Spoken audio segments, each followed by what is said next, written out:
Movement is an essential aspect to every sport. It serves as the backbone of how you play. It allows players to be expressive and creative. It is through movement a player can change their position, which gives them access to different strategies. In chess, the value of a piece is based on their movement.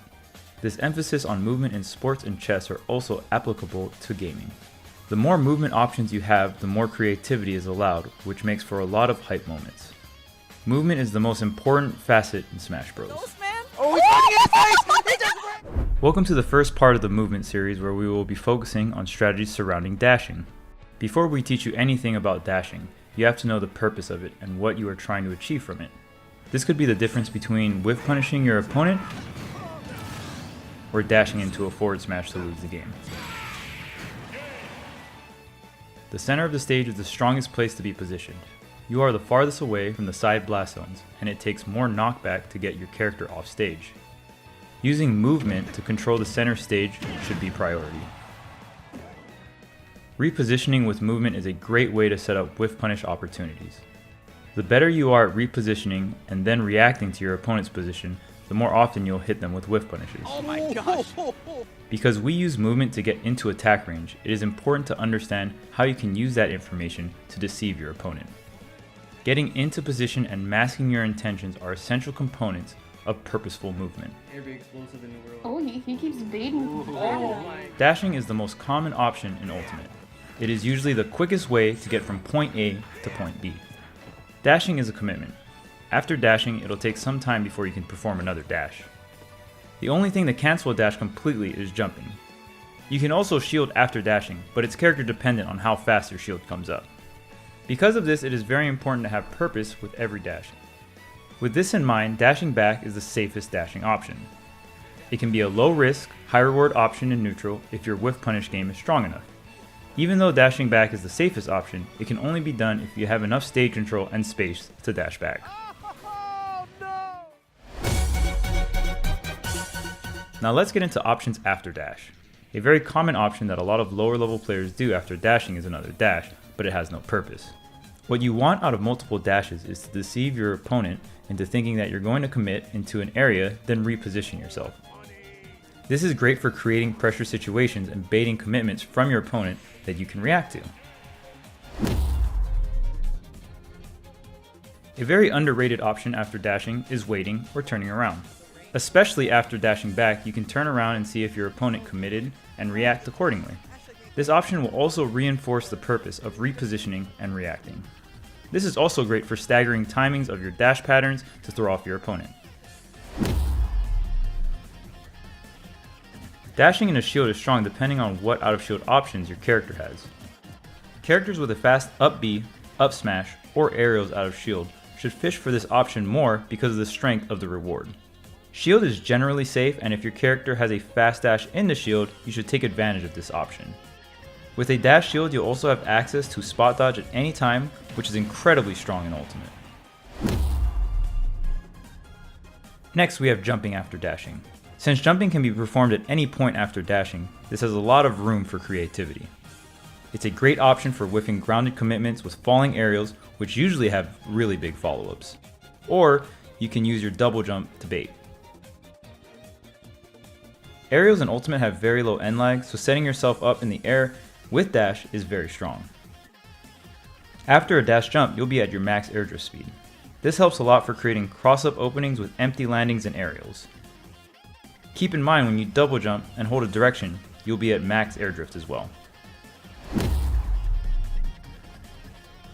Doing a dash after landing or attacking can be a great way to bait your opponent to commit to something that you can react to. Mixing in dashes after another neutral option gives your neutral more depth and reinforces the purpose of your dash.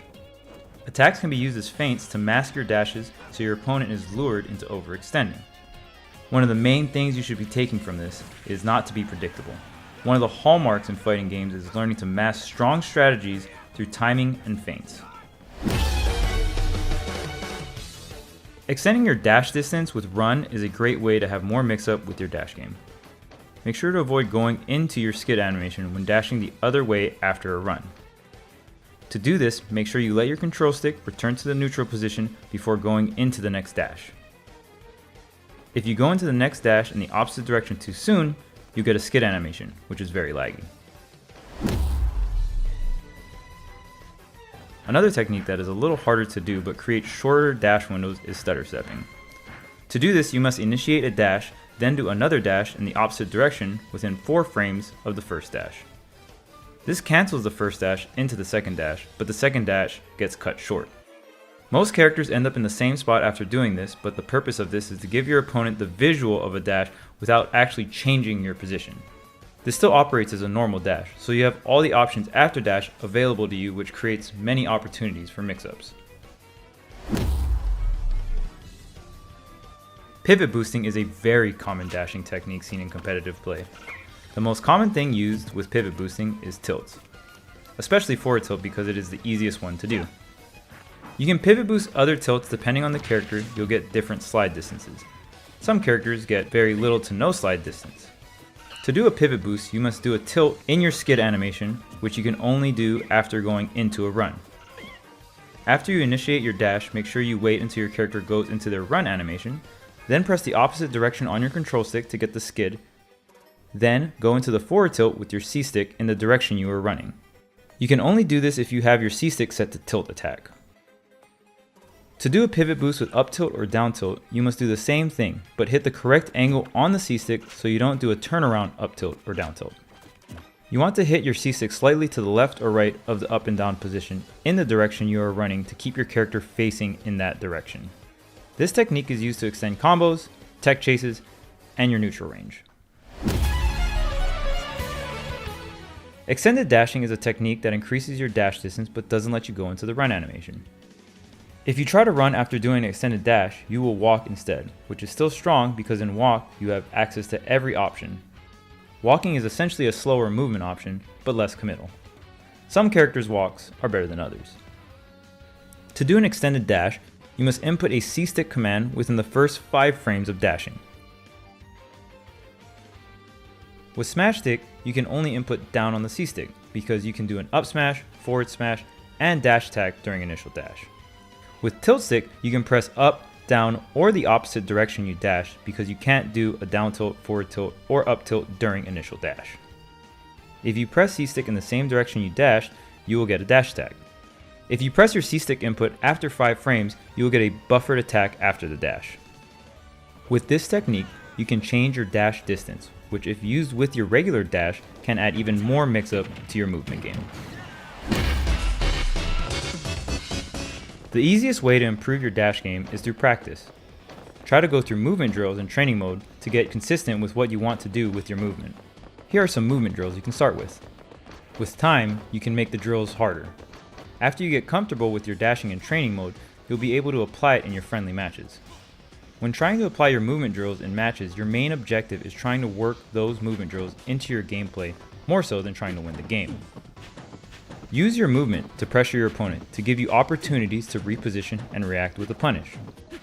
Once you feel comfortable with whatever you are trying to apply in practice matches, you'll find yourself able to apply what you learned in high-pressured situations, like tournament matches. I hope you learned a lot and enjoyed the video. Remember to like, subscribe, and hit the bell if you want to see more content. Also, make sure to leave a comment and tell us what kind of movement you would like us to go over in the next video. Class dismissed.